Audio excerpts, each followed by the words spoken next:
नमस्कार मित्रों। आज हम आपको महाभारत के एक ऐसी कहानी बताएंगे, एक ऐसी कथा बताएंगे जो बहुत ही दुर्लभ है, जिसके बारे में ज़्यादा जिक्र नहीं होता है, ज़्यादा लोग उसके बारे में नहीं जानते हैं। चलिए हम बताते हैं। महाभारत को हम सही मायने में विश्व युद्ध का प्रथम विश्व युद्ध कहते हैं, कह सकते हैं, क्योंकि शायद ही कोई ऐसा राज था जिसने इस युद्ध में भाग नहीं लिया था। आर्यव्रत के समस्त राजा या तो कौरव अथवा पांडव के पक्ष में खड़े दिख रहे थे।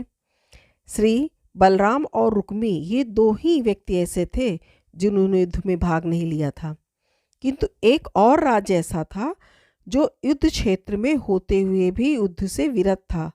वो था दक्षिण के उडुपी का राजा।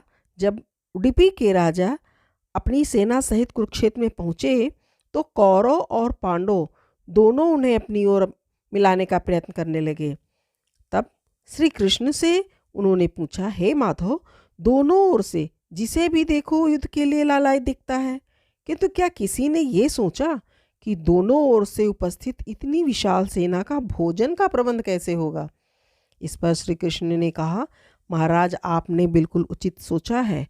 आपके इस बात को छेड़ने पर मुझे ये प्रतीत होता है कि आपके पास इसकी कोई योजना है। अगर ऐसा है तो कृपया बताइए। इस पर उडुपी नरेश ने कहा, हे वासुदेव, ये तो सत्य है, भाइयों के बीच हो रहे इस युद्ध में उचित नहीं मानता। इसी कारण इस युद्ध में भाग लेने की मेरी कोई इच्छा नहीं है, किंतु ये युद्ध अब टाला नहीं जा सकता। इसी कारण मेरी ये इच्छा है कि मैं अपनी पूरी सेना के साथ या उपस्थित समस्त सेना के भोजन का प्रबंध करूं।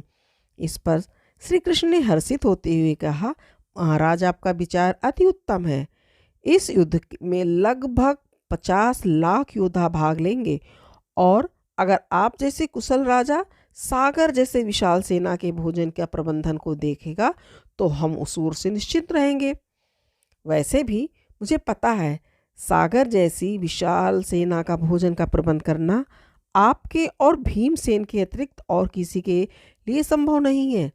भीमसेन इस युद्ध से विरत हो नहीं सकते।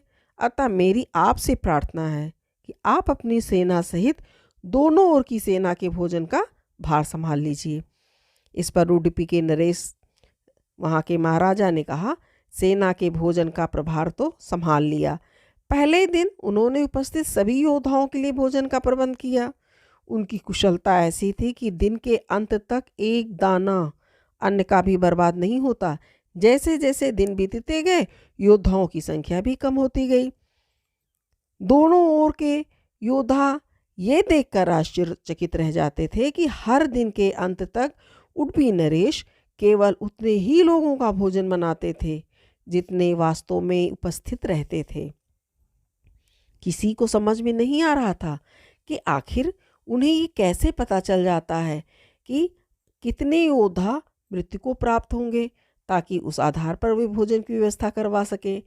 इतने विशाल सेना के भोजन का प्रबंध करना अपने आप में ही एक आश्चर्य था, और उस पर भी इस प्रकार कि अन्न का एक दाना भी बर्बाद न हो, ये तो किसी चमत्कार से कम नहीं था।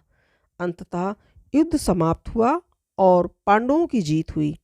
अपने राज्याभिषेक के दिन आखिरकार युधिष्ठिर से रहा नहीं गया और उन्होंने उडुपी नरेश से पूछ ही लिया, महाराज, समस्त देशों के राजा हमारी प्रशंसा कर रहे हैं कि किस प्रकार हमने कम सेना होते हुए भी उस सेना को परास्त कर दिया जिसका नेतृत्व पितामह भीष्म, गुरु द्रोण और हमारे ज्येष्ठ भ्राता कर्ण जैसे महारथी कर रहे थे।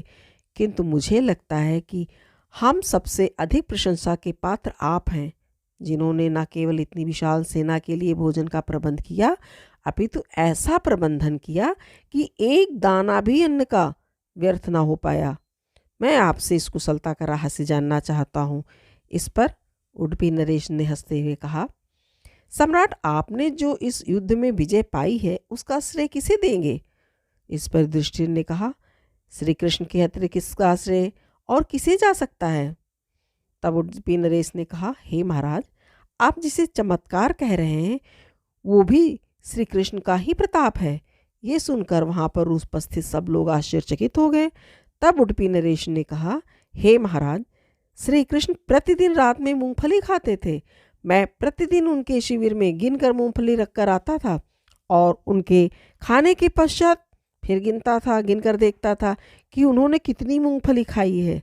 वे जितनी मूंगफली खाते थे ठीक उससे 1000 गुना सैनिक अगले दिन युद्ध में मारे जाते थे। अर्थात अगर वे 50 मूंगफली खाते थे तो मैं समझ जाता था कि अगले दिन 50,000 योद्धा मारे जाएंगे। उसी अनुपात में मैं अगले दिन भोजन कम बनाता था। यही कारण था कि कभी भी भोजन व्यर्थ नहीं हुआ। श्री कृष्ण के इस चमत्कार को सुनकर सभी उनके आगे नतमस्तक हो गए। जय श्री कृष्ण। ये कथा महाभारत की सबसे दुर्लभ कथाओं में से एक है। इसे ज़रूर सुनिए।